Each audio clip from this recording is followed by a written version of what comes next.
parola di saluto a ciascuno di voi che avete osato venire a passare qui una serata in un ambiente di riflessione con un desiderio, credo, di metterci in sintonia con il nostro programma di pastorale. Abbiamo questa opportunità di avere tra noi qualcuno che ha una grande esperienza.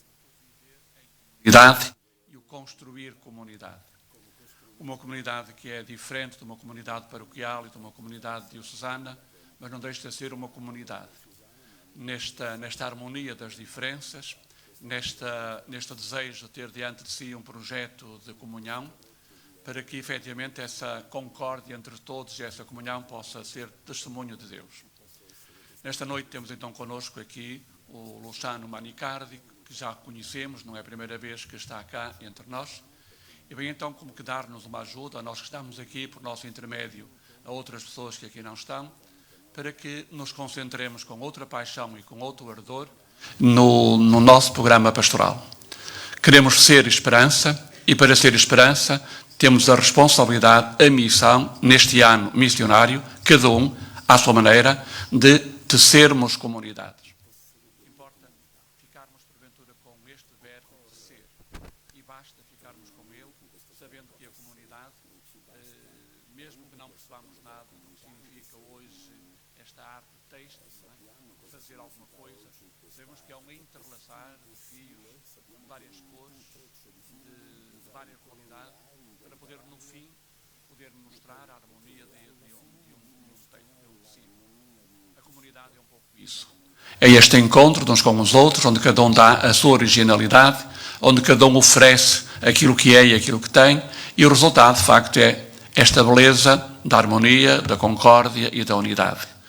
Por isso, saúdo a cada um de vós, agradeço a vossa presença e espero que esta noite seja uma oportunidade para um maior compromisso nesta vivência missionária, cada um com a sua missão, de na comunidade onde se encontra, ser este construtor, este tecedor da comunidade.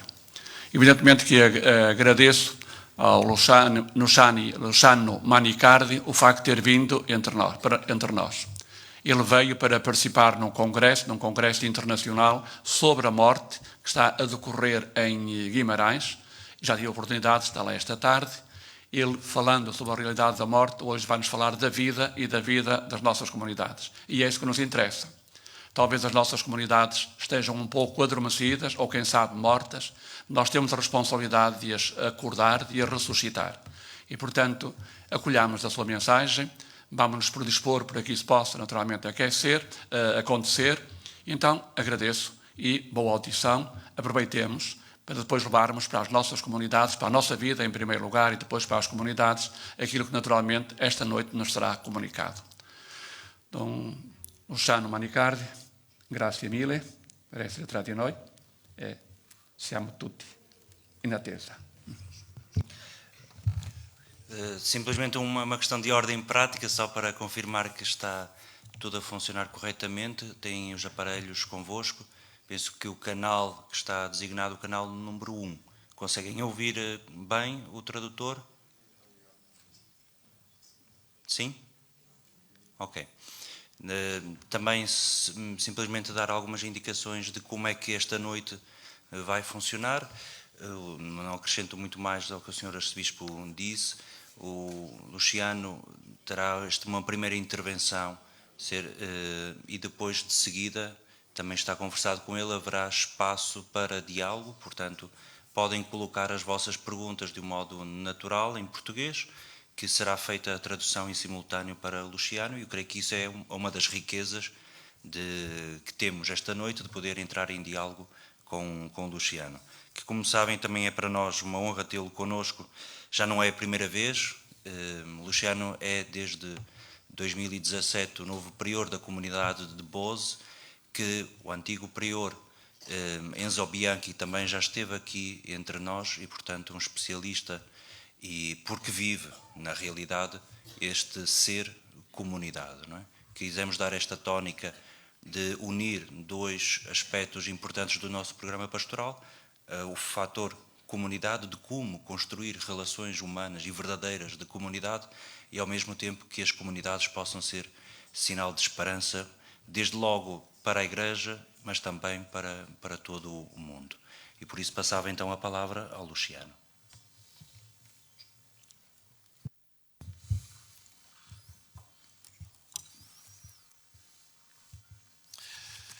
Buonasera a tutti, sono io che ringrazio Isso ao Senhor Arcebispo e a quem me convidou para este serão, para refletir juntamente convosco sobre este tema, tecer comunidades de esperança. Procurarei dar-lhes alguns flashes, algumas indicações que espero que possam ser o ponto de partida para um diálogo, no fim do qual vós podeis pôr as vossas perguntas ou mesmo algumas observações sobre esta realidade que é decisiva para a evangelização. Criar comunidades, ser comunidades. Temos que reconhecer que o cristianismo manifesta, diria, o seu gênio específico precisamente em criar comunidades, em pôr em conjunto pessoas diferentes na idade, diferentes no sexo, diferentes em condições sociais e fazer-lhes superar estas diferenças encontrando-se numa unidade superior em Cristo. Esta é a grande força do cristianismo e é também isto que pode evangelizar.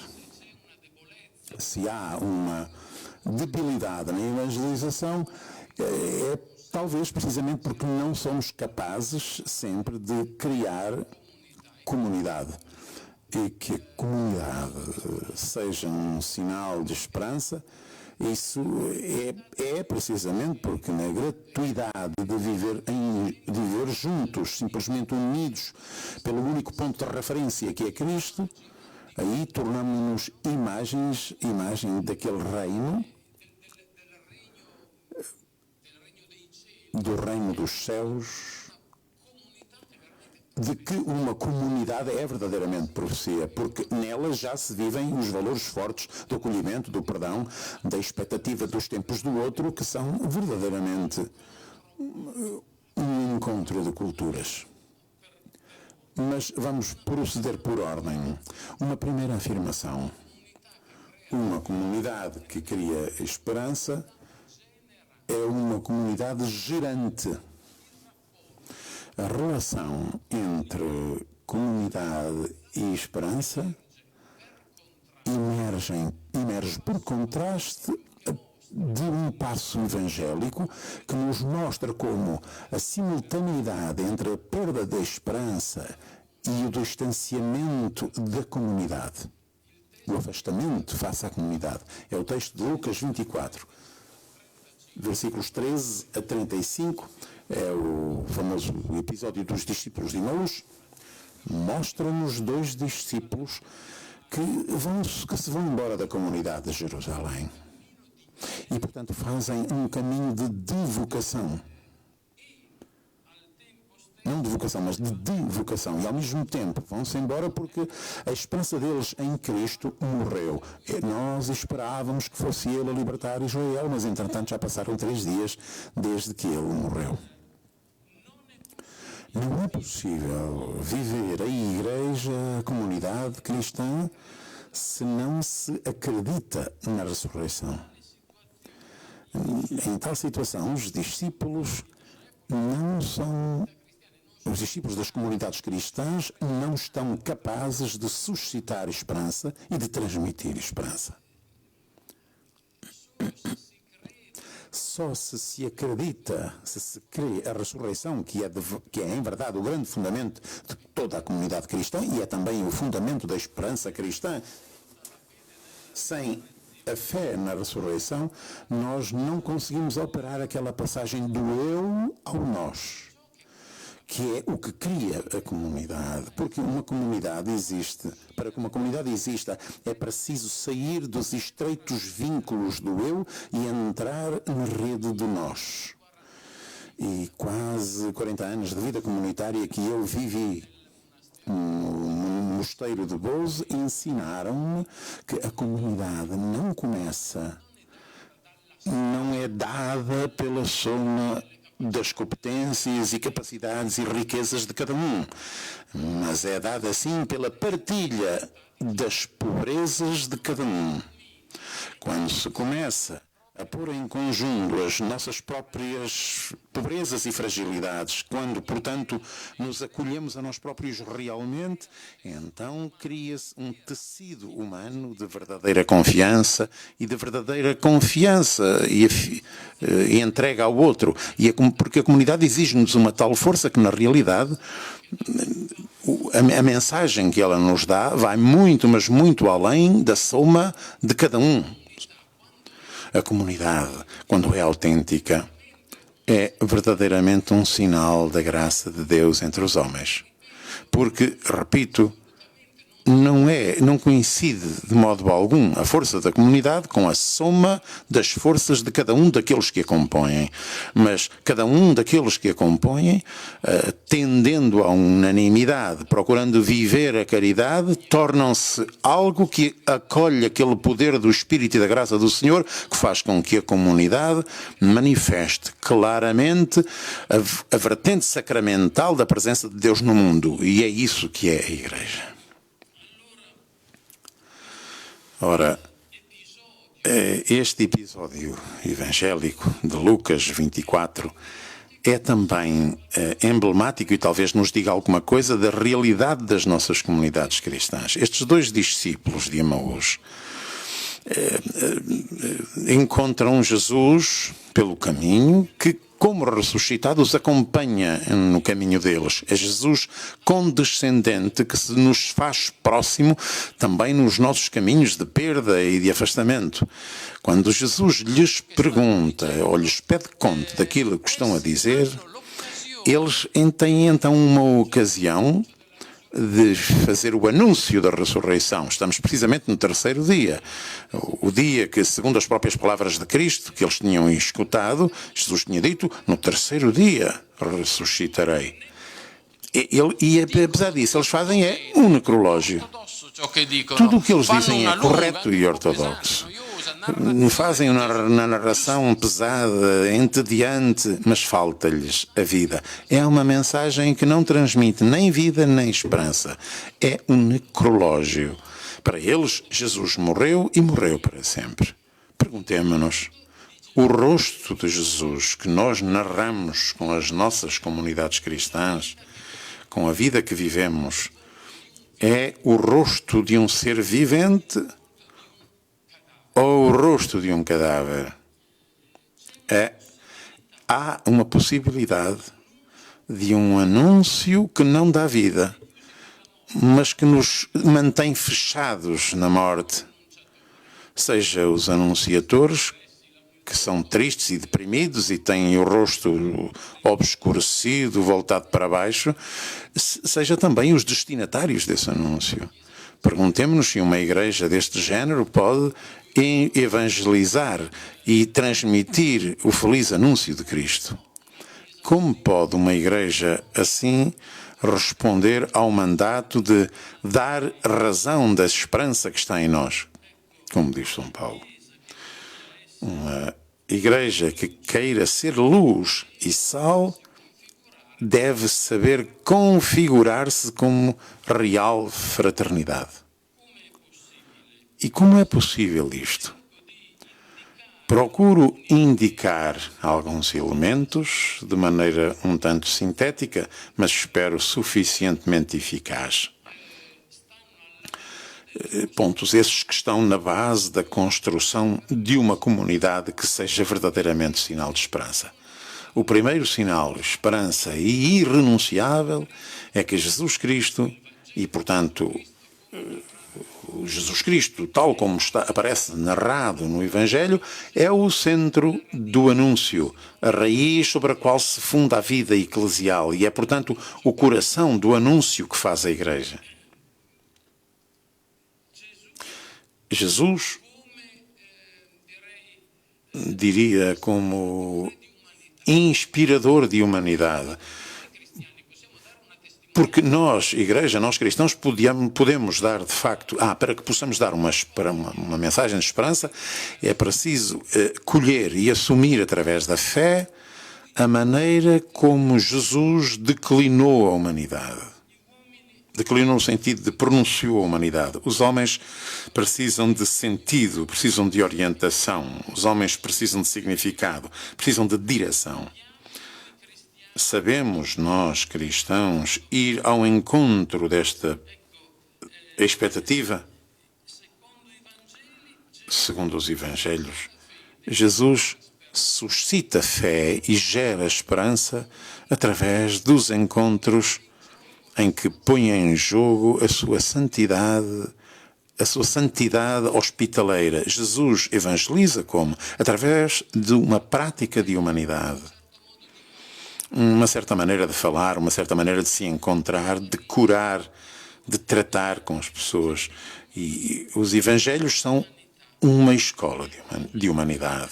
E então uma comunidade cristã que procure narrar e suscitar esperança é uma comunidade que deveria procurar assumir, e uso aqui uma expressão que encontro num texto cristão muito antigo, da Didaquê dos Apóstolos, assumir os modos do Senhor. Os modos de falar, os modos de se relacionar, de amar, de se encontrar com as pessoas, de se relacionar com o mundo, os modos que foram os modos de Cristo. Portanto, é aqui que se põe, para mim, a passagem decisiva do Evangelho para a nossa humanidade, para que as nossas comunidades possam ser verdadeiramente faróis que irradiam uma luz de esperança. Pelo que aquilo que vos aconselho agora é que esta passagem da humanidade de Jesus testemunhada no Evangelho à nossa própria humanidade. Experimentem, quando leem o Evangelho, pôr-se uma pergunta. Qual é a humanidade do homem Jesus? Como se comporta Jesus? Como fala Jesus? Experimentem perguntar por detrás de cada episódio como ele gera a sua humanidade. Como estaríeis vós na pele de Jesus? Que humanidade habita num homem que entra no templo e realiza aquele gesto escandaloso de deitar pelos ares as tábuas dos cambistas, as mesas dos cambistas, e de expulsar os vendedores dos animais que deveriam ser ali legitimamente sacrificados no templo? Que prática de humanidade, que sentimento há aquele homem que grita com os homens que impedem as crianças de se lhe aproximar? Que humanidade há neste homem que em casa de um fariseu se deixa aproximar de uma maneira escandalosa por uma prostituta que todos conhecem e se deixa abeirar por um homem mais ou menos embaraçante, conseguindo ver o amor onde todos veem o pecado? Coisa que acontece frequentemente na Igreja, sobretudo no âmbito da busca do amor, no âmbito daquele mistério que é a sexualidade humana. Estamos sempre mais prontos a ver o pecado que não a faticosa e talvez cansativa experiência do amor. Que homem é esse que pronuncia palavras tão poderosas como as bem-aventuranças? E podíamos continuar longamente este discurso. Que homem é este que sabe interpretar a Torá, a lei, com tanta liberdade e inteligência? Que homem é este que sabe desafiar o grupo dos escribas, os doutores da lei, diante de uma mulher apanhada em adultério que deveria ser dilapidada? Onde vai ele buscar a inteligência para aquelas perguntas? E para aquela sua atitude? Quem é sem pecado, atire a primeira pedra. Experimente então fazer este exercício, que é um exercício extremamente importante. Trata-se de assumir e tornar nossa a humanidade que foi a de Jesus de Nazaré. Eu tenho a sensação de que na Igreja estamos ainda muito distantes de captar a conversão radical e que é levar a sério a humanidade de Jesus. Não há nada de minimalista, não é só isso. Há também tem também o seu quê de radical. tudo aquilo que há em mim, na nossa pessoa, de corpo, alma, espírito e emotividade, tudo isso está chamado a ser evangelizado. A tomar as semelhanças, o semblante de Nosso Senhor Jesus Cristo. Porque é precisamente esta humanidade de Jesus tão quente, tão humana e tão divina que suscitou a esperança de todos aqueles com quem ele se encontrou e que sabe suscitar ainda hoje a nossa própria esperança. Portanto, poderíamos... Onde é que isto nos leva? Que uma comunidade que queira suscitar esperança, que queira ser fiel ao Evangelho, porque é disso que se trata, deve pôr uma grande atenção no humano, à qualidade humana das pessoas. Deve prestar uma extrema atenção à formação humana, à qualidade das relações, aos modos de acolhimento, do reconhecimento do outro. O cardeal Martini, que talvez muitos de vós tenham conhecido ou do qual tenham lido alguma coisa, falava numa sua carta pastoral das igrejas e comunidades cristãs como comunidades alternativas, isto é, como comunidades que sabem pôr no centro da sua vida os valores fortes que são o perdão, a centralidade do pobre e do fraco, o reconhecimento do outro, o acolhimento, a expectativa dos tempos, a espera dos tempos do outro, que são valores desconhecidos no mundo.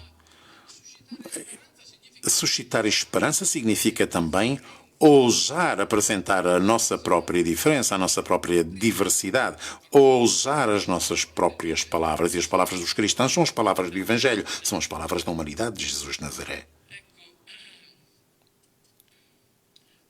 E assim, podemos continuar. Quais atitudes tomar para realizar esta missão de sermos comunidade que narra e faz resplender a esperança? É quando o magistério do Papa Francisco indico-vos algumas atitudes que poderiam também surpreender-vos ou parecer-vos um tanto surpreendentes. E, contudo, eu penso que se trata de atitudes extremamente vitais.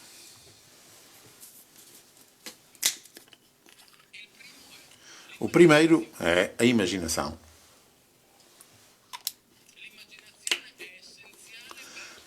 A imaginação é essencial para inventar o futuro, para criar esperança. O Papa Francisco pôde dizer que a imaginação é capaz de abrir de par em par visões amplas, mesmo em espaços estreitos. É verdade que às vezes pensamos que a imaginação seja equivalente à fantasia, à fuga da realidade, etc. Mas não. A imaginação tem uma grande capacidade de ver aquilo que já existe, imaginar, dar forma mental àquilo que ainda não há. Imaginar uma presença cristã na sociedade, imaginar formas de evangelização que ainda não há, olhando, porém, para a realidade, que é a realidade de hoje. Dar forma mental significa que há algo que não existe ainda na realidade, precisamente, não só não existe, mas não existe ainda.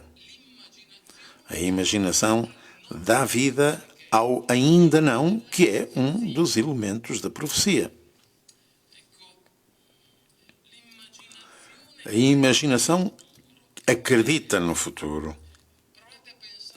Experimentem pensar num exemplo que é muito claro para todos. O homem poisou o pé na Lua pela primeira vez em 1969. Porém, nunca teria sido possível aquele passo se já desde há milénios o homem não imaginasse antecipadamente esta viagem à Lua. desde o Tratado sobre o Rosto da Lua de Plutarco, do primeiro século depois de Cristo, passando por tantos textos que imaginaram sistematicamente aquilo que um dia se tornou tecnicamente possível e execuível. Portanto, a imaginação acredita o futuro, abre-lhe um caminho e abre-lhe, no mínimo, possibilidades. A imaginação dá esperança. A profecia bíblica é fruto de imaginação profética. Nós vivemos ainda grandes visões, surgidas, aliás, nos momentos mais escuros da história de Israel, de uma sociedade que é capaz de não violência. Forjarão as suas espadas em arados, as suas armas serão fundidas em instrumentos de trabalho, diz Isaías. Nós vivemos ainda esta esperança que tem um impacto poderoso na realidade, que espera a morte da morte, Isaías 25. E é a grande esperança que põe diante de nós o Apocalipse. Ousar a imaginação. Não render-se ao status quo, mas perceber que a imaginação tem uma potência transgressiva, diria, revolucionária, se me explico bem. Aquilo que ainda não existe pode ser ainda uma coisa que ainda não existe, mas que poderá vir a encontrar forma.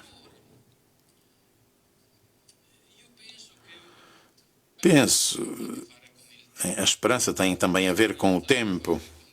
A esperança tem a ver com o futuro. Pensemos bem, a esperança incide sobretudo sobre o hoje. Homo viator spe erectus, recita um adágio medieval. O homem que caminha, que tem um caminho de encontrar, vai direito, segura-se direito no seu caminho pela esperança. Isto é, a esperança tem um impacto enorme sobre o hoje. O homem que espera, um homem vivo, que tem uma meta, que sabe agir, que é muito presente a si mesmo e ao hoje, precisamente porque sabe aonde vai, aonde está a ir. E, portanto, no nosso presente, em que o tempo, mesmo muitas vezes nos ambientes eclesiais, é vivido de uma maneira mundana, submetida às dominantes da velocidade, da rapidez, da aceleração, da fragmentação, da atomização. Ora, por que é que uma comunidade cristã não deveria saber oferecer também a possibilidade de ser um espaço que oferece também a possibilidade de uma experiência diferente de tempo?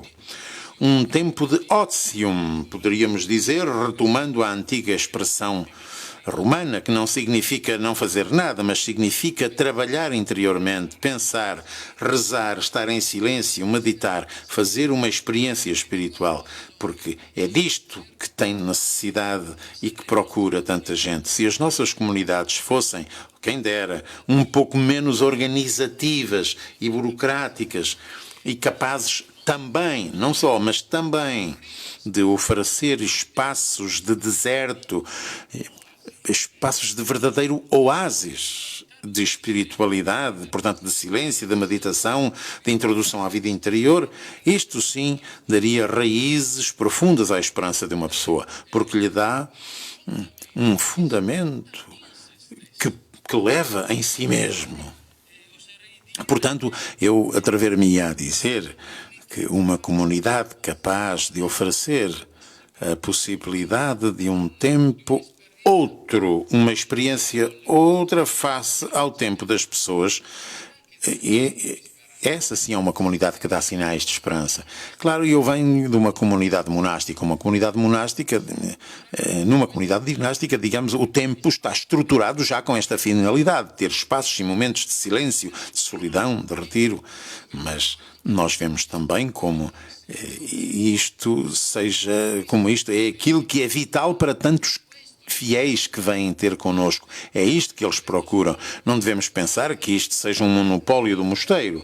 O lugar da comunidade cristã, o lugar em que vive o batizado, o lugar que é a paróquia, é o lugar que deve alimentar a vida espiritual do batizado. tenhamos presente que em tantos baptistérios, na sua forma octagonal, encontramos às vezes a inscrição que nos diz como o batismo é a entrada na vida espiritual, o início da vida segundo o Espírito. E, portanto, uma comunidade cristã é uma comunidade ao serviço da vida espiritual do fiel batizado. E, portanto, é decisivo, é fundamental oferecer-lhe uma experiência de tempo diferente, gratuita, não alienada no fazer, em que se é e basta, em que se está e chega.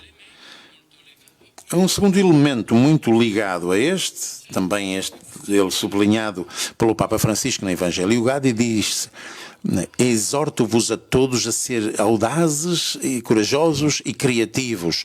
Coragem é fácil de entender, mas também criatividade. A criatividade é uma possibilidade de cada homem, segundo a sua biografia, segundo os seus dotes pessoais. La creatività che è la capacità di vedere, ver, ascoltare e escutar rispondere. e Vedere la responder, realtà, ver a realidade, escutar os desafios que nos chegam da realidade e esboçar as nossas respostas.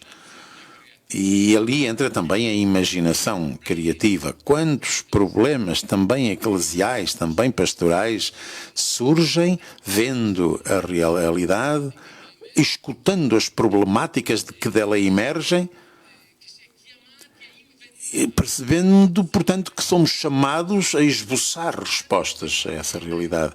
Claro, isso exige a capacidade de nos espantarmos, de nos deixarmos surpreender e iluminar pelas coisas. A capacidade de nos movermos no mundo como num diálogo, deixando-nos interessar por tudo aquilo que acontece. Não fechados numa fortaleza, como se a comunidade cristã estivesse separada do resto do mundo. Era o que faltava. Capacidade de espanto, mas também capacidade de concentração, capacidade de originalidade, de ousar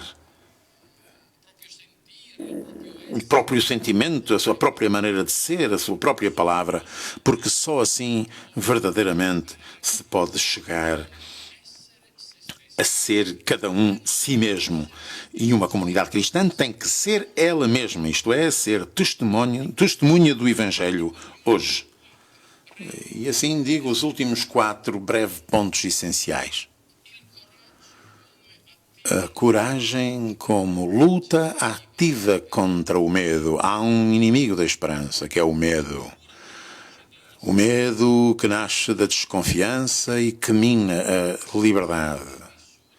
Quem viveu uma vida comunitária sabe bem que essa vida é vivível somente se as relações estão marcadas pela confiança recíproca, pela clareza e limpidez da comunicação e são respeitadoras da liberdade de cada um. Reparemos que aqui temos 3 elementos decisivos para uma comunidade que quer ser digna deste nome e que queira ousar ser testemunha de esperança. A confiança recíproca. Sem isto, não é possível a vida comum. A clareza e limpidez da comunicação, vê-lo-emos, porque a palavra é aquilo que cria também a confiança e também é a palavra que pode minar e destruir essa confiança. E, finalmente, o respeito pela liberdade de cada um. Portanto, a esperança tem a ver diretamente com a configuração das relações intra-eclesiais.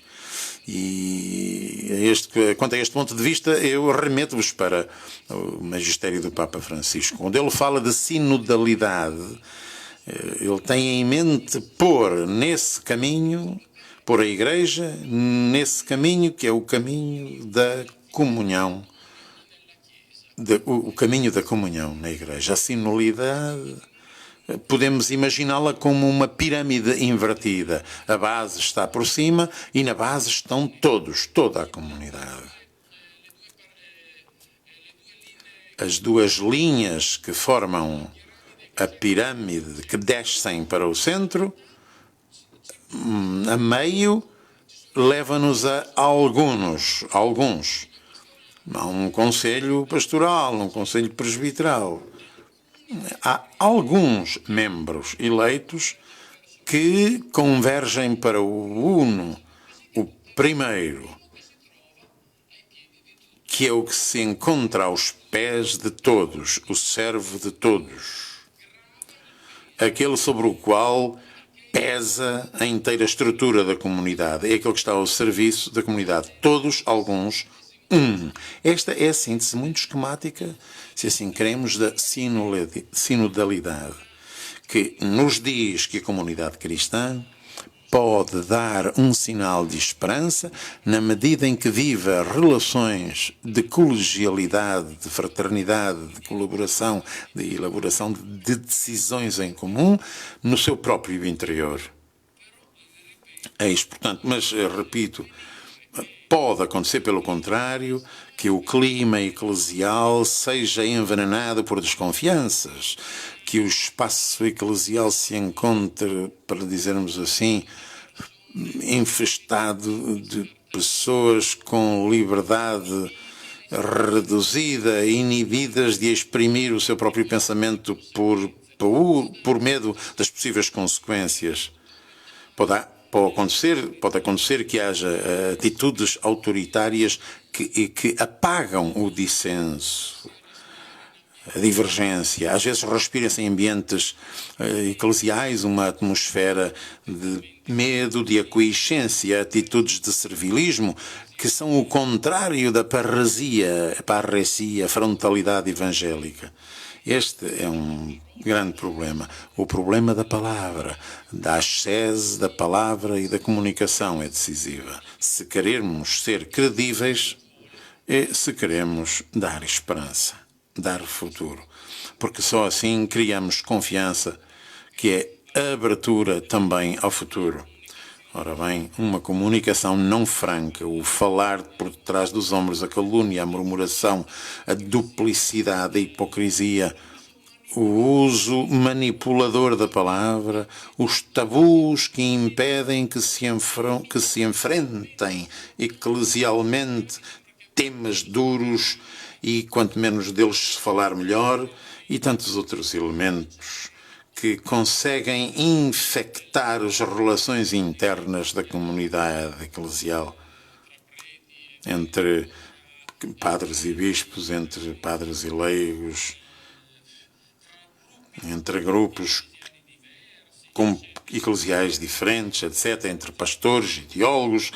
Tudo isto, como podem compreender, pode gerar cansaço, peso e pode abafar a esperança. E é aqui que se situa, segundo estes pontos, volto ainda a dizê-lo, a ascese da comunicação. O Evangelho é uma boa nova. Não o esvaziamos da sua força, fazendo-o cair numa má comunicação.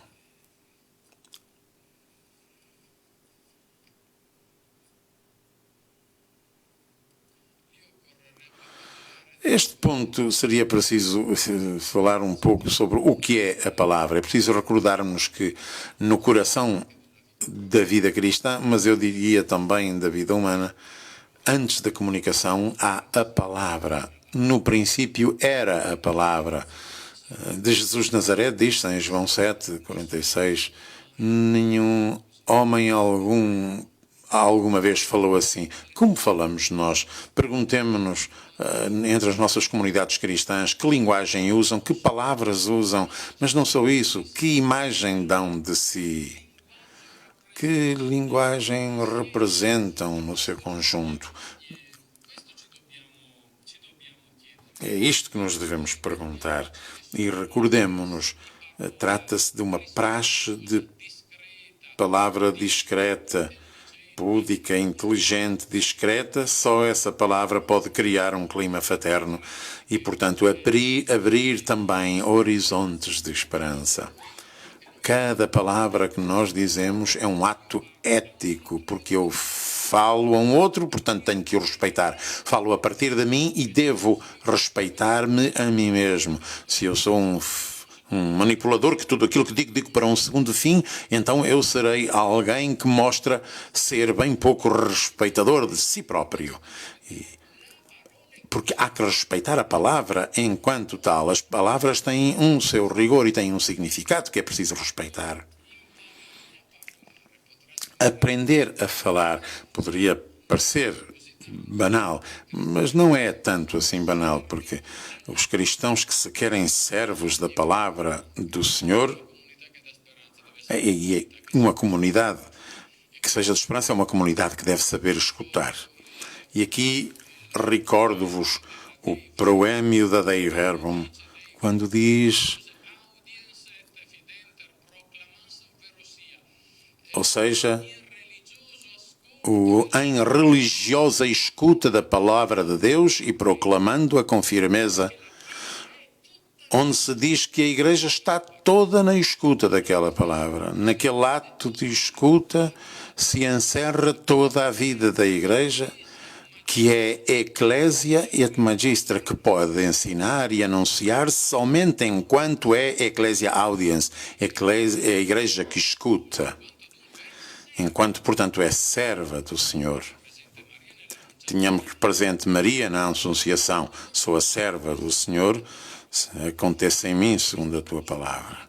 Mas esta atitude de escuta, que é uma atitude geradora, em que a Igreja se põe como serva do Senhor na escuta da sua palavra, mas se põe também como serva dos humanos, escutando a humanidade, escutando as suas histórias, e no concreto tornando-se uma comunidade que realiza em si mesma a história da salvação como história, porque aí a comunidade cristã, no concreto, torna-se e espalha verdadeiramente esperança, não com discursos, mas com uma prática.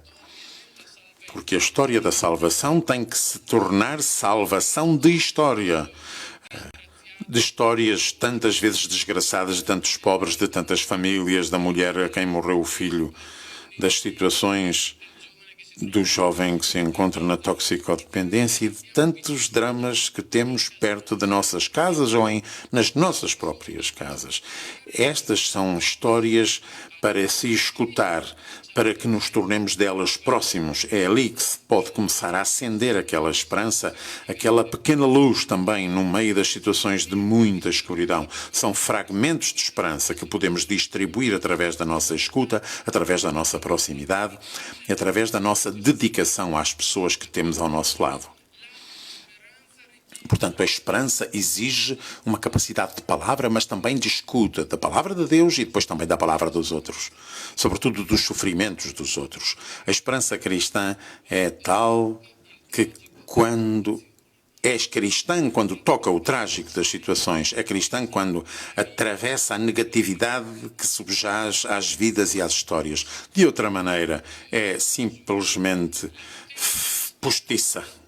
A autêntica esperança não foge, não evita o trágico e o negativo da história do humano, mas sim atravessa-o, penetra-o. Deve atravessá-lo e deixar-se tocar e comprometer por essa negatividade. E então venho à conclusão, porque é mais importante que vos deixe a vós a palavra para intervir e para pôr as vossas perguntas ou observações. Então, o último elemento, a profecia. Uma comunidade cristã é chamada a ser profética e é precisamente sendo profética que ela pode despertar esperança.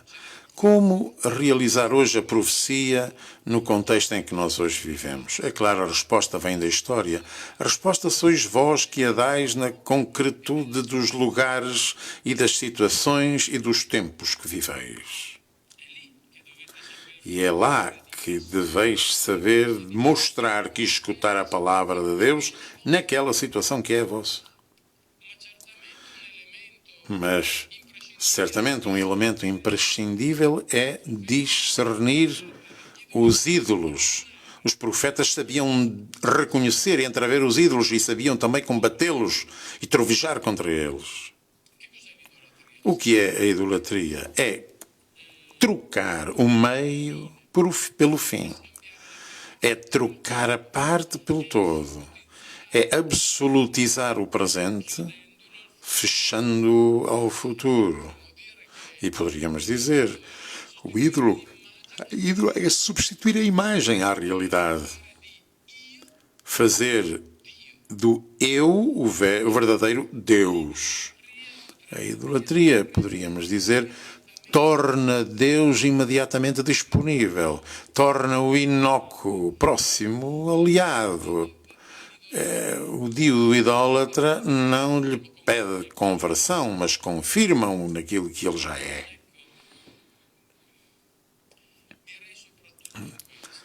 A este propósito, diria sobretudo, diante da dissolução ou da falta de sentido que atravessa as nossas sociedades secularizadas, talvez possamos pensar na profecia como invenção. E também aqui devemos ter em mente imaginação, criatividade, coragem, ousadia, a ousadia de usar a novidade, mas também paciência, porque aquilo que nós imaginamos tem depois que se encontrar e cruzar com a realidade e, portanto, deve modular-se ao contacto daquela realidade, que tem como tarefa pôr também resistência aos nossos desejos e pensamentos. E a nossa imaginação, ao contacto com a realidade, chega a um certo ponto a dar forma praticável a tudo aquilo que é o nosso projeto. Mas, repito, pode-se pensar a profecia como invenção de caminhos de sentido. Isto deveria levar-nos a compreender a fé, a ver a fé como a arte de viver. Eu creio que Jesus Cristo não tenha trazido uma grande novidade no plano religioso, compreendam bem, não no plano religioso, mas sim no plano humano, até chegar ao escândalo do amor pelo inimigo, até se ajoelhar aos pés de Judas, que está para o trair, lavando-lhe os pés e continuando a chamar-lhe amigo, instaurando numa prática de amor, de reconhecimento do outro, mesmo até do próprio inimigo, o que é simplesmente escandaloso. Precisaria dizer algo quase inaceitável e porém é algo de tal modo humano que só pode ser certamente divino. Ou é de tal modo divino que atinge a maior profundidade do humano. E podemos talvez pensar a profecia hoje como guarda do humano, como reconstituição do tecido desfiado do humano, como ressignificação de uma gramática do humano. Mestre desta humanidade e é sempre Jesus de Nazaré, tal como aparece contado no Evangelho. A prática de humanidade que é a sua, contada no Evangelho. Quando somos marcados por esta qualidade de relações internas e que depois voltam para fora, então começamos a ser aquela cidade que está no alto do monte, luz do mundo e sal da terra. Portanto, diante daqueles ídolos que são presenças imateriais, mas realíssimas e potentíssimas, como o individualismo, o narcisismo, a homologação, diante do graçar dos vazios tecnológicos e do empobrecimento da realidade interior, então abre caminho a necessidade de um trabalho paciente, cotidiano, escondido, que tenda à reconstrução daquela realidade elementarmente humana que foi de uma vez por todas instituída e que, uma vez instituída, permitirá aos homens acolher a palavra de Deus, desenvolver o dom da fé e abrir-se à linguagem da oração. E, finalmente, de verdade, nutrir uma esperança. Para retomar a linguagem de Bento XVI, ousaria dizer que é preciso redescobrir aquela que Bento XVI, num discurso pronunciado em 13 de janeiro de 2006, redescobrir a humanidade da fé.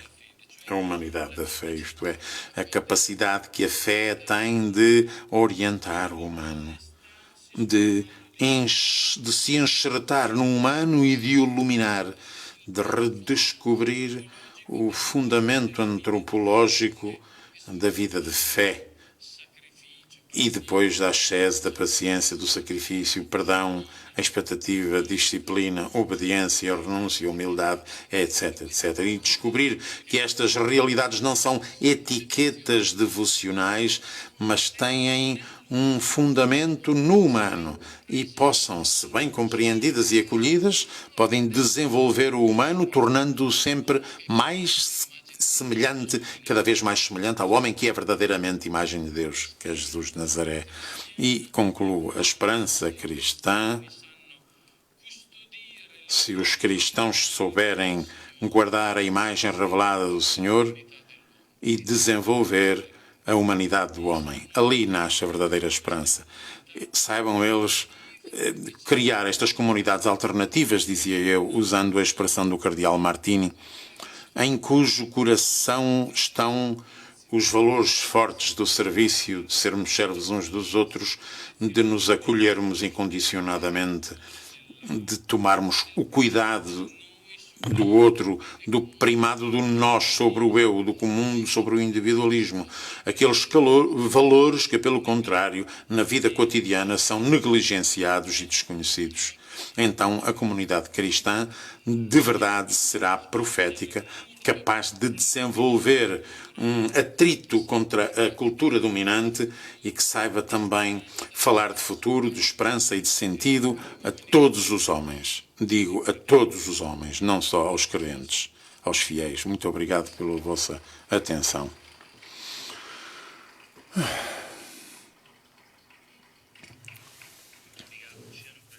Grazie Luciano da queste parole. Esse sono ispiratrici. Podem fazer as perguntas em português, que serão traduzidas. Tem agora à vossa disposição um microfone e o primeiro corajoso que chega à frente.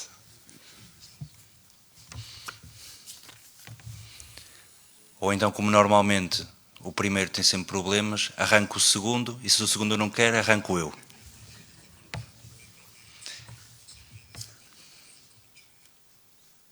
Luciano, tinha uma das coisas que achei interessante ter dito é que o medo é o pior inimigo da esperança. E eu pergunto-me porquê é que as comunidades têm medo da mudança, deste futuro que está para vir, quando a mudança ela mesma faz parte da identidade cristã. E todos nós sonhamos com uma nova forma de comunidade cristã, sonhamos há muito tempo, com uma igreja ministerial, sonhamos em perder algumas coisas para ganhar outras. E muitas vezes, perante a mudança, ficamos paralisados de medo. Porquê?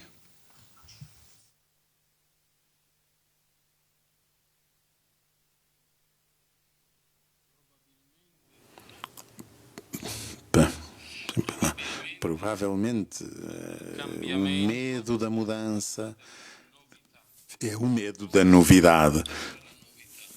O que é que pode trazer a novidade? Há um risco na mudança. O risco põe-me diante de um desconhecido que pode suscitar um temor. Eu penso que o medo da mudança é um medo real, muito real, que trava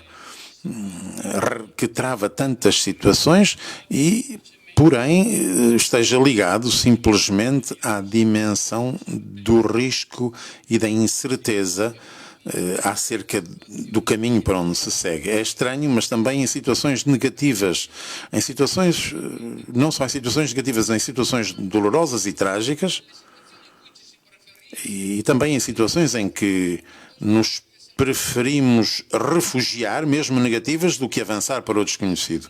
É melhor o desconhecido que o desconhecido, apesar de que o conhecido às vezes seja uma desilusão, mas também negativo. É um facto psicológico, mas que infelizmente se pode verificar numa quantidade enorme de situações em que pessoas chegam a preferir continuar a sofrer situações de abuso, quase de escravização, antes de se expor ao risco de uma mudança e de uma novidade. Melhor aquilo que é certo do que aquilo que é incerto. Esta é uma explicação provavelmente de tipo psicológico, mas pode ser uma explicação que diga respeito não só aos comportamentos individuais, mas também aos comportamentos a nível comunitário e institucional. E muitas vezes as comunidades e instituições são ainda mais conservadoras e tendentes a defender-se a si mesmas, pelo que a mudança pode levar a um desequilíbrio desequilíbrio de forças e, portanto, pôr em risco aqueles elementos que nos garantiam uma certa tranquilidade ou até privilégio na situação de hoje. Eu diria que isto poderia ser o motivo do porquê o medo da mudança. Há o seu quê de tranquilizador no facto de sempre se ter feito assim, quando em todas as vidas religiosas, em todas as comunidades religiosas, também na minha comunidade religiosa monástica, que não tem 1000 anos de história, mas estão somente 50 anos de história, quantas vezes se ouve dizer sempre se fez assim? Tantas vezes, ainda há poucos dias eu ouvi, temos aqui um problema, não, aqui sempre se fez assim. Há 3 anos que sempre se faz assim. Há alguma coisa assim, medo do novo, medo do risco, mas também medo de perder algo do seu próprio pequeno lugar e próprio pequeno poder.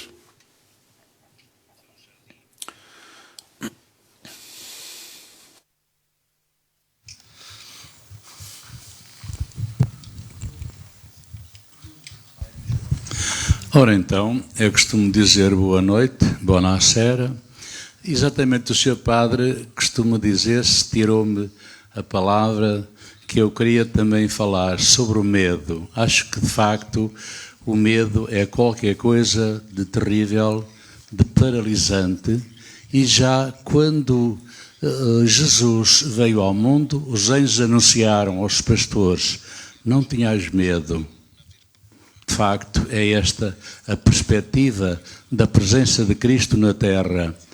O anjo em Fátima, não tenhais medo. Nossa Senhora, não tenhais medo. Das palavras mais célebres de São João Paulo II, non abbiate paura, não tenham medo. E hoje nós estamos paralisados pelo medo. Não avançamos com medo. E por isso o Senhor disse, de facto, não tenham medo, eu venci o mundo. Por isso nós somos discípulos de um vencedor, de um vitorioso, e hoje a Igreja está muito hesitante perante o medo do futuro. E assim nós temos que ser os tais anunciadores da esperança e, sobretudo, os erradicadores do medo. É isto também que eu queria sublinhar, porque acho nunca é demais. Eu, ora, sinceramente, fico com um bocadinho de medo por não aproveitarmos a presença deste mestre que nós aqui temos, vendo estas filas de cadeiras todas vazias. É pena. Bem, fica aí esta censura. Agora o meu colega aqui do lado, o Padre Nuno, também quer falar. O Padre Fernando também queria.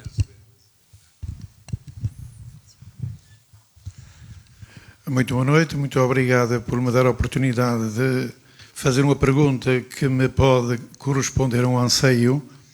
Eu estou aqui rodeado de 6 paroquianos e o arcipreste que está ali atrás, o Padre Armindo Freitas, sabe muito bem que esteve lá no Conselho Pastoral Paroquial, e nós enviamos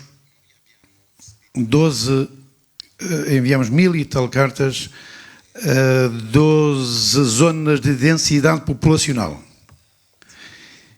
E a primeira pergunta, eu faço 3 perguntas. A primeira pergunta é se o Luciano se porventura me tem, como profeta que é, ao estilo de Martini, se me dá uma profecia para tecer comunidades em zonas de anonimato puro.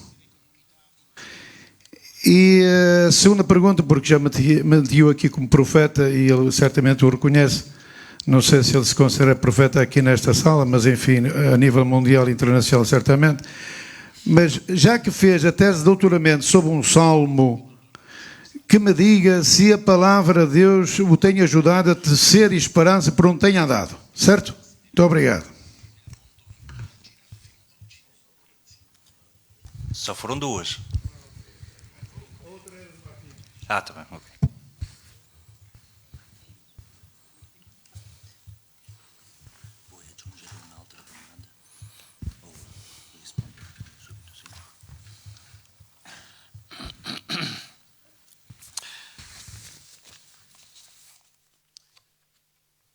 La paura dal piano, rispondo alla prima domanda. Respondo à primeira pergunta. Antes de mais, o medo num plano estritamente antropológico, é uma emoção humana que tem uma gama ampla, vasta de significados e também de significados positivos. Se eu não tivesse medo quando estou diante de uma estrada em que está a chegar um caminhão de tiro, eu correria o risco de não me deslocar a tempo. Portanto, o medo é uma emoção complexa que tem, sem dúvida, também o seu aspecto positivo e vital, mas tem também uma dimensão paralisante, sim, que a torna também um inimigo da esperança. É verdade, o senhor que fez a primeira pergunta fez referências ao Antigo Testamento e ao Novo Testamento, a João Paulo II, etc. De facto, é uma série de repetições. Não temer, não temais, não tenhais medo. Esta exortação, mais do que uma ordem, é uma promessa. Porque é sempre uma promessa. Não tenhais medo, porque eu estou convosco. E é um convite a quê? É um convite à coragem. A coragem é uma outra atitude, juntamente com a imaginação e a criatividade e com a paciência, que deveríamos redescobrir, porque é uma virtude de tudo aquilo que é o homem. Em latim chamava-se fortitudo, a fortaleza, a virtude da fortaleza, que supõe a consciência de sermos vulneráveis, que nasce da consciência de sermos... assim, não é fingir que não somos débeis. A coragem é a virtude do do coração, de toda a pessoa, de tudo aquilo de que o homem é capaz. O homem é capaz de se transcender a si mesmo, de realizar gestos em favor, realizar uma gesta em favor de um outro, de uma causa e de um ideal, chegando até ao ponto de perder a vida por aquele ideal, ou pela pessoa amada, ou pelo povo por cuja liberdade está a combater. Por isso, esse não temais é um convite a um desenvolvimento de todas as energias, das fibras da pessoa, e este desdobramento, este desenvolvimento ou despolutamento que pede coragem diante da promessa do Senhor chama-se fé. Rahner escreveu um belo livro chamado A Fé como Coragem. Non Politílico, Karl Rahner. E, portanto, falava da fé como realizada na coragem, porque no ato pascal de se confiar, de sair de si para pôr a nossa confiança no Senhor, isso pede efetivamente como uma confiança, mas existe também coragem. Ali estamos precisamente na raiz teologal da fé e também da esperança cristã, a ressurreição. Sobre que é que nós apoiamos a nossa fé e a nossa esperança? Sobre este facto, eu creio na ressurreição. É sobre esta fé na ressurreição, esta fé de que Jesus está vivo, é que é a base eclesial da esperança. É a este ponto, a partir da fé em Cristo ressuscitado, que é o fundamento sólido da vida eclesial, a partir daí nós podemos também assumir a coragem de aderir àquela palavra que é uma promessa. Não tenhais medo. Aí sim, tudo se torna possível. Pensemos na palavra de Jesus aos seus pobres discípulos, pobres homens, pescadores, dos quais recordamos somente alguns nomes, e alguns deles não sabemos praticamente nada. Não temas, pequeno rebanho, porque é vosso Pai aprove dar-vos o reino. É também uma realidade pequena e humilde e pobre, como tantas vezes podem ser pobres as nossas realidades paroquiais. Se ela é movida por esta unidade de amor e de fé, pode explotar uma força capaz de transportar montanhas. Aquele pequeno grupito de homens foi capaz de dar vida a um movimento de uma força extraordinária que chegou a atravessar os séculos. E, portanto, não tenhamos medo. É verdade. Bem, outra pergunta, se a palavra... Não, a palavra Dio, a palavra Deus... Não. Parola Dio, non parola di Dio. A parola Dio se ha aiutato. Se ajudou a manter viva a esperança. Bem, eu devo dizer que sim. Sempre reservei um grande amor desde que fui criança à palavra de Deus e sobretudo ao Evangelho. Eu creio que seja esta a força de todas as comunidades cristãs. Se não há este enraizar-se na palavra de Deus, sobretudo no Evangelho, eu creio que a longo prazo perdemos a nossa força, não desenvolvemos e não sabemos sequer transmitir uma verdadeira esperança. Podemos transmitir ideias, ideologia, mas a esperança cristã nós transmitimos-la quando as nossas palavras se tornam cada vez mais eco da palavra de Deus e da palavra, sobretudo do Evangelho. Tentem pôr-vos esta pergunta.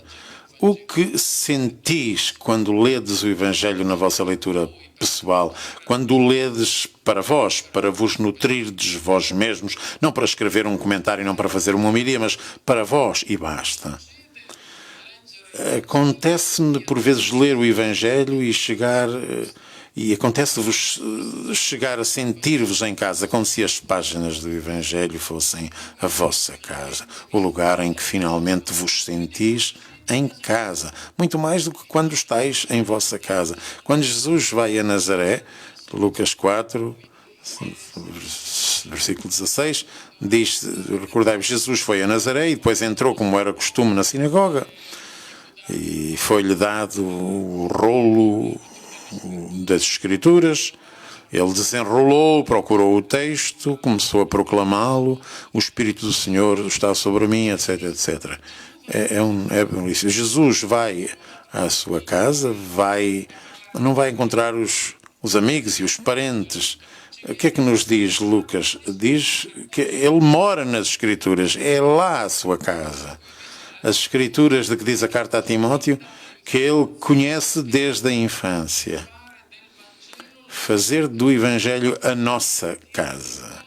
Chegar a sentir que aquela é a nossa casa. Isto não quer dizer que tudo aquilo que está escrito que o ponhamos em prática, mas que é aquilo que nos faz verdadeiramente viver. Aí eu creio que esta palavra nutre a esperança de quem nela acredita, e nutrindo a esperança de quem nela acredita, chega a contagiar também todos os outros com quem se encontra. Com quem se cruza. Melhor.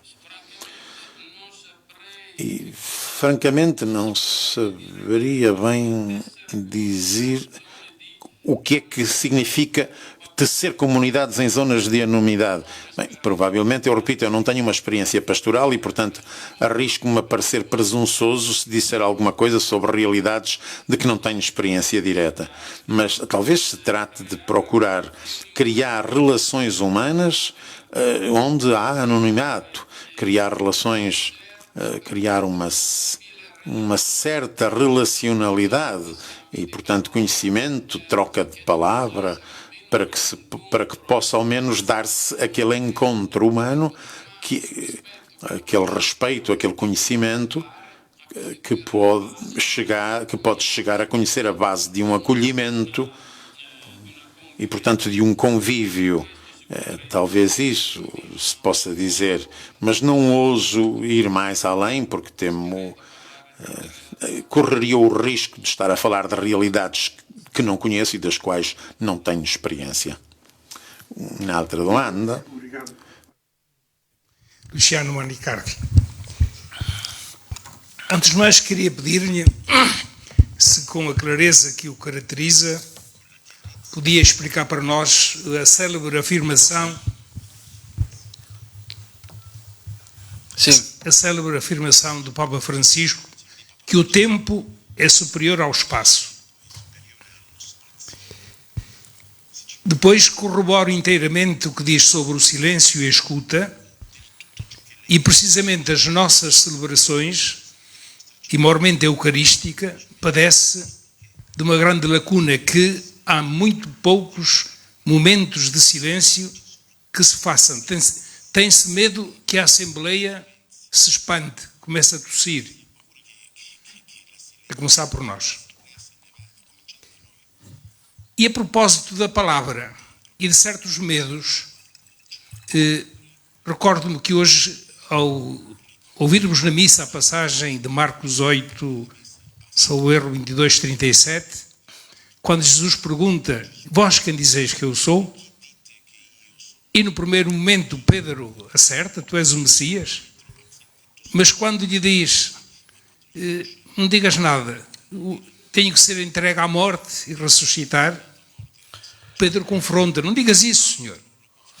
E depois, na nossa tradução, pelo menos em português, está que Jesus lhe responde: vai-te de mim, Satanás. Portanto, é pena que ainda tenhamos isto, porque, ao que dizem, e creio que o Enzo Bianchi também vai por aí, que o que Cristo diz a Pedro é: põe-te atrás de mim, põe-te no meu seguimento, tu que divides, que é o que significa Satanás, porque se não for no seguimento de Cristo, nunca compreenderá que realmente a vida está na entrega da morte e na ressurreição.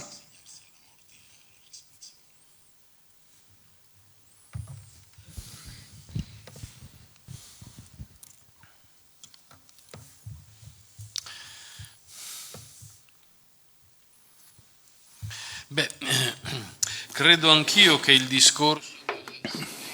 Bem, eu também acho que o discurso do silêncio deveria ser levado mais a sério, não só na prática pessoal, em que, em alguns aspectos, seria mais esperável que aconteça, mas também no espaço litúrgico, porque está previsto que também na liturgia eucarística haja sacrum quoque silentium servetur, cioè a suo tempo sia rispettato il silenzio liturgico. Dunque ci sono dei momenti nella liturgia, talvez depois da homilia e em outros momentos, em que uma pausa de silêncio seria desejável. Sim, é verdade que há um motivo pastoral, depois o pessoal começa a agitar-se, começa o bisbilhar, se não se faz alguma coisa, se não se diz alguma coisa, então o que é que estamos a fazer aqui? Ora, por que não educar para o silêncio? Começar uma educação para o silêncio. O silêncio é uma linguagem comunicativa, na realidade. O homem não é somente, como diz Aristóteles, logos logon, isto é, o animal que tem a palavra. É também o homem que sabe fazer silêncio.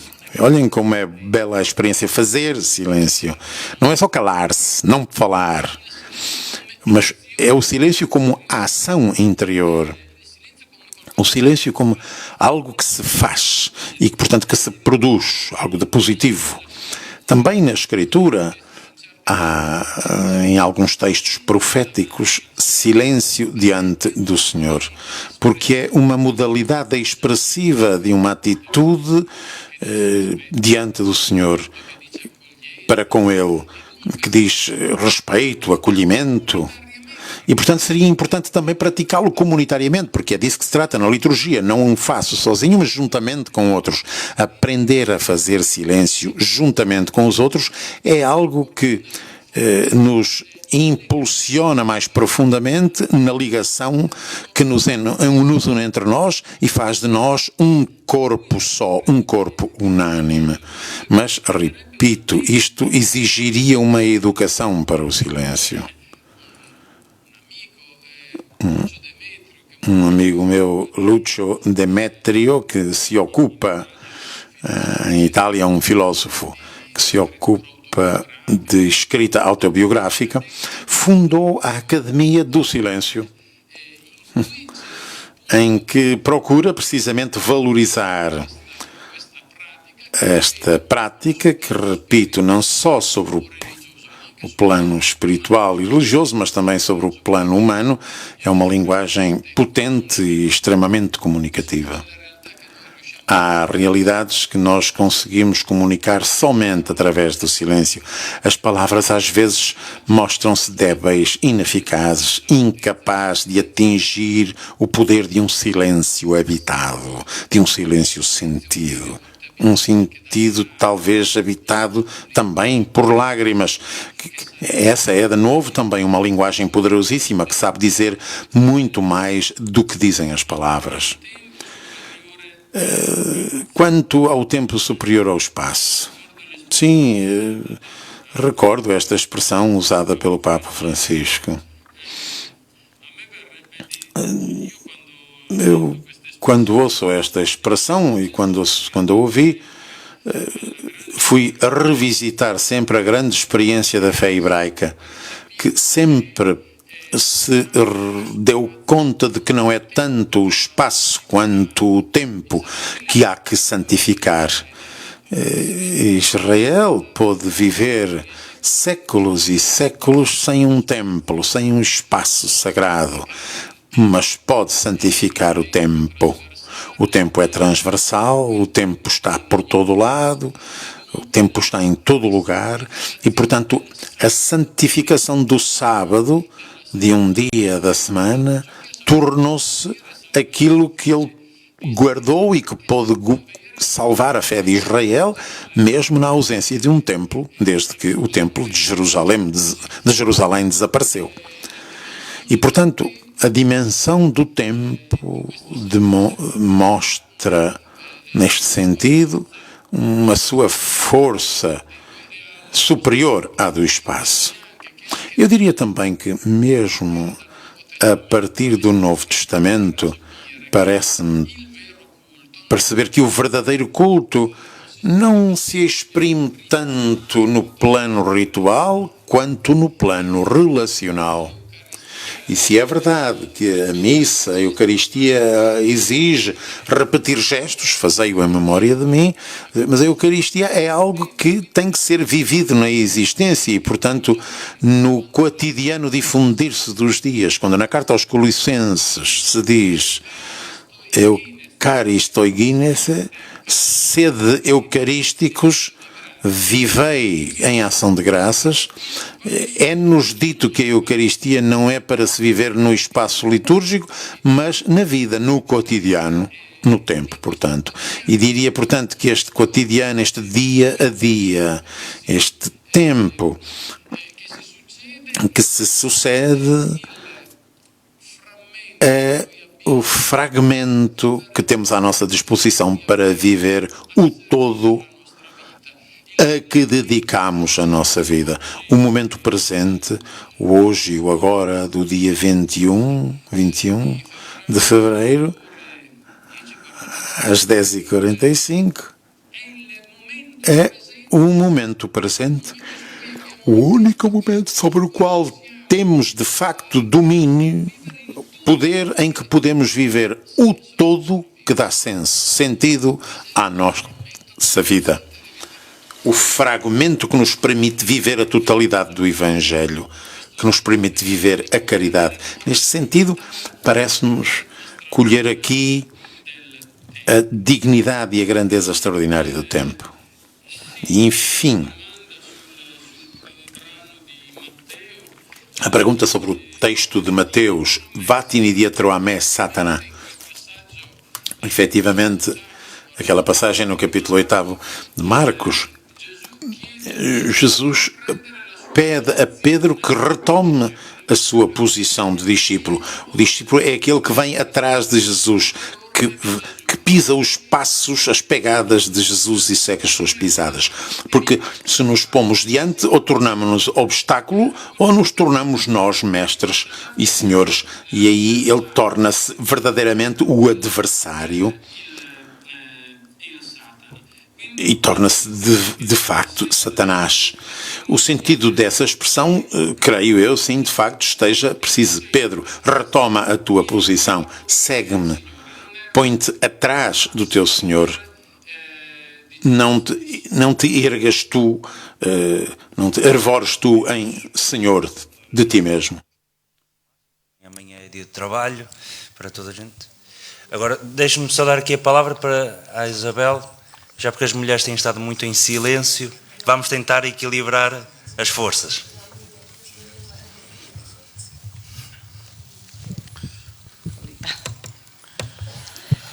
Duas questões, então. Uma, falou de centralidade, de partilhar a fragilidade, da centralidade do perdão, de elevar os frágeis. Nós não gostamos disso. Nós não gostamos de elevar os frágeis e de ver neles um irmão digno como nós. Nós fazemos ser pedintes e é esse o nosso estilo, porque é o estilo da sociedade em que vivemos e nós somos muito parecidos. Questiono-me onde é que vamos buscar uma forma de estar diferente. É indo aos mosteiros, é indo às espiritualidades e aos carismas diferentes, é indo às famílias que têm que cuidar da sua fragilidade. E aí vamos encontrar a mais fácil experiência de acolher a fragilidade. Não sei onde é, mas gostava de perguntar. A outra questão. Jesus olhou com amor para a prostituta e não para o pecado. Nós olhamos constantemente para o pecado, porque a questão da sexualidade e a questão do corpo é uma questão que continua muito maltratada e que nós na Igreja, por mais que tenhamos esta humanização como inspiradora, não apanhamos de verdade, não trabalhamos de verdade. Nós fazemos como os demais, uma grande separação entre o espiritual e o corporal e não olhamos para o corpo como muito bom e para o ser humano como muito bom. Questiono-me o que poderíamos fazer para darmos um outro sinal de unidade, claramente, e de valor e de beleza ao mundo.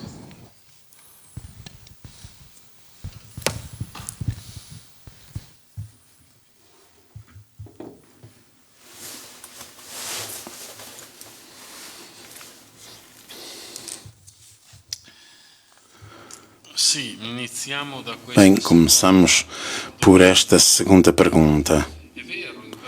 É verdade, naquela página de Lucas, Jesus mostra aquilo que é um elemento que caracteriza todo o seu ministério.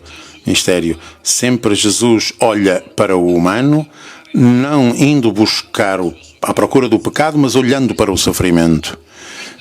Este é o princípio que anima o olhar de Jesus. E nisto Jesus sabe ver, neste caso, não só não vai à procura do pecado, mas vai ver aquilo que faz sofrer o fundo daquela mulher. Aquela mulher está fazendo gestos de gratuidade e amor. E Jesus então ali tem a coragem profética de dizer que aquela mulher não é uma prostituta, como a preguiça mental dos circunstantes seria levado a dizer. Ele sabe ver o novo que há naquela mulher.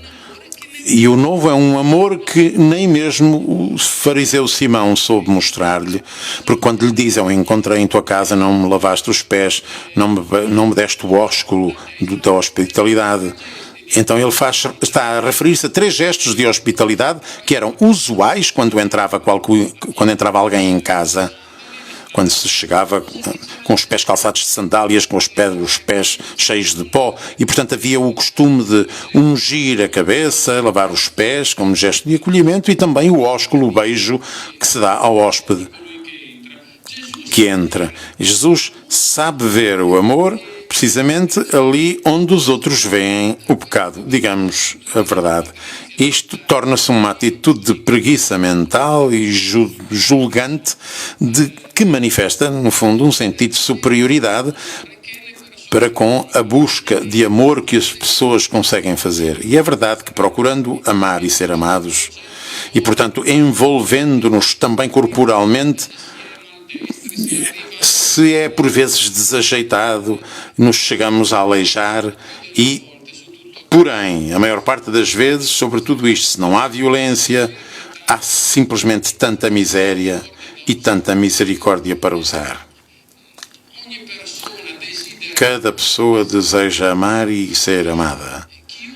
Mas quem quer que já tenha experimentado amar e ser amado sabe que isto não é fácil, que não é fácil. Que tudo isto implica sofrimentos, angústias, medos, temores, etc. E Jesus sabe e tem a coragem de ver o amor precisamente no mesmo sítio onde os outros veem o pecado. E você tem plenamente razão quando fala desta divisão entre espírito e corpo. Se nós lêssemos bem a Escritura, nós compreenderíamos que o corpo é o sujeito da vida espiritual. Porque nada daquilo que é espiritual acontece senão no corpo. Não que não exista alma, compreendam-me bem, mas também a alma encontra a sua expressão no corpo. Somos muito mais unos de quanto parece. A interioridade e a exterioridade são expressões que usamos por comodidade pedagógica, mas a interioridade não... São 2 dimensões que dão cada uma à outra aquilo que falta à outra. Tomemos os salmos, que são a oração da Igreja já há 2000 anos. No salmo, o homem que reza é um corpo em oração. O homem que reza nos salmos é um homem que diz o próprio corpo diante de Deus. As minhas mãos estão estendidas para ti, Senhor. E constantemente também a meditação se torna física. É um balbuciar de palavras diante do Senhor. O corpo é eminentemente espiritual no cristianismo. Deveríamos compreendê-lo. Se há uma palavra clave do cristianismo é a palavra corpo, e com ela nos referimos ao corpo de Jesus, ao corpo físico, ao corpo de Jesus ressuscitado, ao corpo de Cristo que é a Eucaristia, ao corpo de Cristo que é a Igreja, ao corpo cósmico, transfigurado e escatológico. Poderíamos dizer que é a cifra que sintetiza e recapitula em si todo o cristianismo, que a meu modo de ver não obstante tudo aquilo que aconteceu também na história da espiritualidade, com heranças espiritualísticas do neoplatonismo, com a sua cisão de corpo, alma, etc., é talvez a religião que mais valorizou o corpo. Tanto assim que caro salutis, diz Tertuliano, a carne é o eixo em que se apoia e gira a própria salvação, em que se realiza a salvação. E, portanto, eu creio, aqui seria preciso recuperar. Mais uma vez, recuperar o quê? Recuperar a revelação bíblica. Mais uma vez, deveríamos ir à escola da Escritura, à escola do Evangelho, à escola da prática do corpo, que é o próprio Jesus. Jesus não tem medo do corpo. Seria interessante, leiam uma vez o Evangelho procurando ver os sinais, os sentidos. Os sentidos têm uma valência espiritual na sua própria materialidade. O olhar, a escuta, o tocar, o saborear. É uma fenomenologia dos sentidos seria interessante, porque nos leva a compreender como, através dos sentidos, chegamos ao sentido. Através dos sentidos eu abro-me à exterioridade, à alteridade, o mundo faz experiência de mim, eu faço a experiência do mundo e dos outros, e deste modo acontece já algo de eminentemente espiritual. Portanto, não há cisão alguma entre o espiritual e o material. É preciso escolher que no corpóreo está já algo de eminentemente espiritual. Ora, de onde acolher o discurso sobre a fragilidade? Bem, eu permito-me aí, mais uma vez, é certo, nós podemos encontrar tantas situações de fragilidade vividas em que nos é narrada a capacidade de acolhimento. Sei, uma família que tem um filho com uma grave deficiência e que, apesar disso, sabe ler até a própria bênção que isso pode levar à família. Porque na fragilidade há um grande sacramento da presença do Senhor. Impressionou-me muito o testemunho de Jean Vanier, o fundador da comunidade de l'Arche. Esta comunidade em que animadores têm a ver com pessoas com graves limitações, deficiências também de tipo mental, psicológica e caracterial. E como a debilidade do outro é aquilo que pode agir poderosamente sobre mim, chegando a mostrar-me quanto tenho ainda de não evangelizar e quanto tenho ainda de aprender para deixar crescer o Evangelho em mim. No acompanhamento de um doente, de um moribundo, pode ser algo de um poder extraordinário. É a potência da impotência, porque põe a nu os sentimentos ainda de tédio, de recusa, que nutro, talvez, para com uma pessoa, que, mesmo que me seja querida, e, portanto, transponho aquela distância que ainda me separa do amor de Cristo. Mas, precisamente, me recordo também que, assistindo a pessoas que morreram, que me eram muito caras, e vendo diante das suas atitudes que vinham da proximidade da morte, o incómodo que eu experimentava e a raiva e o mal-estar que sentia, e de repente caía em mim e era obrigado a reconhecer o enorme poder da impotência que põe em luz a minha pouca capacidade de acolher, a minha fragilidade, que põe a nu a minha pouca paciência, etc. E, portanto, me diz quanto caminho de conversão tenho ainda pela frente. Mas, sobretudo, eu creio que basta ler bem o Evangelho e escutar bem como Jesus sabe escutar a fragilidade, sabe pôr-se à escuta do sofrimento dos outros e entrar nas diversas situações de doença, de debilidade e de vulnerabilidade, de deficiência das pessoas com quem ele se cruza. Escutar o sofrimento do outro. Eu acho que os evangelhos também aqui têm um grande magistério para as nossas vidas. Boa noite. A questão que eu queria colocar ao Luciano, porventura descontextualizada, era a questão da relação entre comunidade alternativa e democracia. Porque já me disseram que a Igreja não era democrática e eu perguntei então o que era. E disseram-me que era hierárquica. E eu não me conformei com essa resposta e disse que me parecia que a Igreja era mais do que democrática, que a Igreja era comunitária. E essa bela imagem, belíssima imagem que Luciano apresentou da pirâmide invertida, parece-me que dá razão a esta ideia de que, digamos, a comunidade é anterior há diversidade dos ministérios, como o Luciano disse, que ficam a meio da pirâmide. Portanto, todos há alguns, um. E, portanto, em síntese, a questão é esta.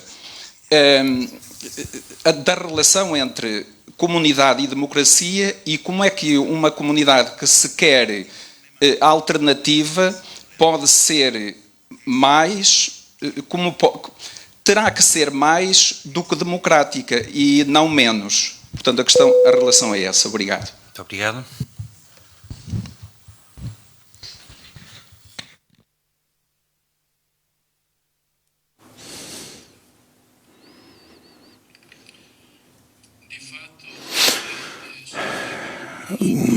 De facto, está a levantar uma grave questão sobre modelos, de facto, também políticos, que foram às vezes assumidos no exercício da estruturação da autoridade na Igreja.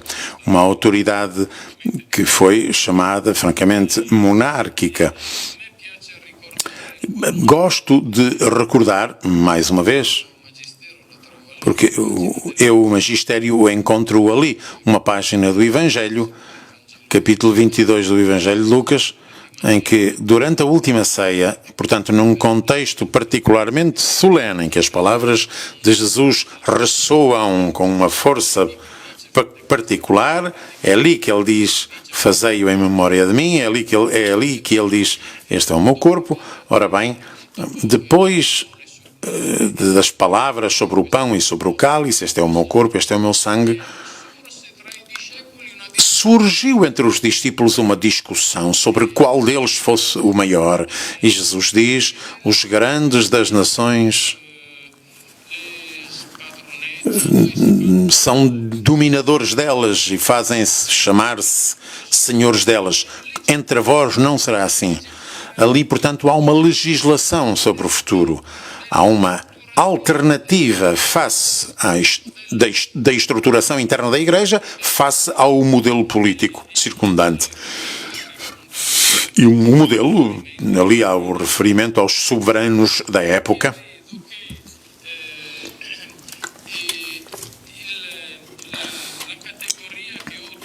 Eu creio que a categoria que utilizou de sinodalidade seja a palavra mais adequada para indicar aquela realidade que é desde sempre, desde o Novo Testamento, e se quisermos já desde a época dos Evangelhos, e depois em Atos 15, quando há um conflito entre duas igrejas, Antioquia e Jerusalém, então põe-se em marcha uma prática que possamos também designá-la por democrática. Eu prefiro chamar-lhe sinodal, precisamente porque é um caminho que é feito em diferentes níveis de participação e em diversos momentos.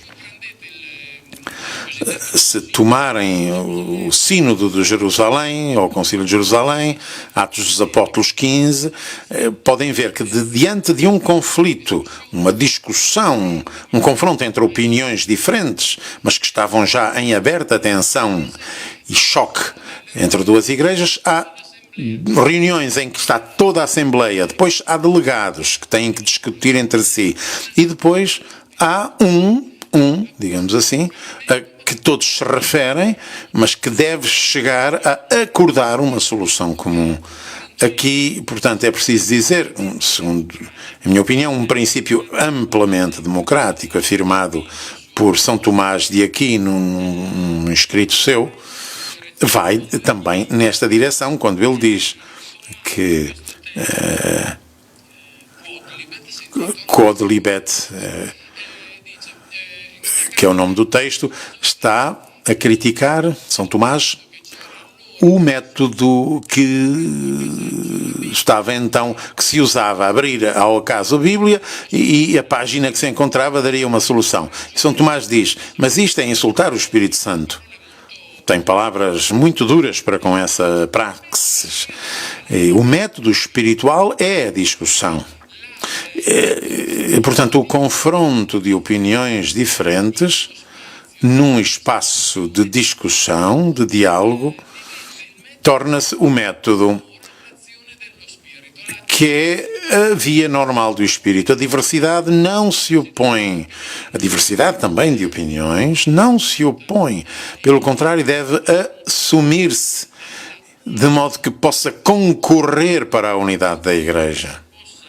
Portanto, eu creio que se pode falar tranquilamente de, se quisermos, usar a expressão democracia, mas também eu preferiria sair da conotação política da democracia para falar de uma sinodalidade que tem no seu núcleo a prática do diálogo e da palavra, em particular a prática da discussão, que deve aportar a uma decisão comum, como acontece no tempo dos Atos Apóstolos, quando se diz decidimos o Espírito Santo e nós. Eu ousaria dizer que este é desde sempre, desde então até hoje, o método com que a Igreja procura construir a própria comunhão. Chama-se sinodalidade. Graças. Dirigida a vós, por estarem aqui presentes, por terem estado aqui presentes nesta noite. Creio que nos fez muito bem a todos nós escutarmos as palavras do Luciano, que foi um enorme prazer tê-lo aqui entre nós. Agradecer também às pessoas que nos acompanharam via internet. Uma segunda palavra para que apontem nas vossas agendas o dia 11 de março, também à noite, teremos aqui uma nova conferência, uma parceria entre o Centro Académico de Braga, a Rede Mundial de Oração pelo Papa e o Espaço Vita, e receberemos um jornalista chamado Austin, que foi jornalista no Tablet e foi também o fundador do chamado grupo Catholic Voices, as Vozes Católicas, que visa preparar leigos para intervirem no espaço público da comunicação, não é? Para falar em nome da Igreja. E ele virá até nós para falar sobre o tema do mês de março, não é? De oração pelo Papa, que tem a ver com a perseguição às comunidades cristãs. Está bem? Creio que também será um encontro muito interessante e gostaria de vos ter cá. A última palavra, como não poderia deixar de ser, agradecer ao Luciano pela sua presença. Não é a primeira vez, espero que também não seja a última vez que está aqui conosco, e meu nome, em nome de todos aqui presentes, em nome do Sr. Arcebispo, muito obrigado.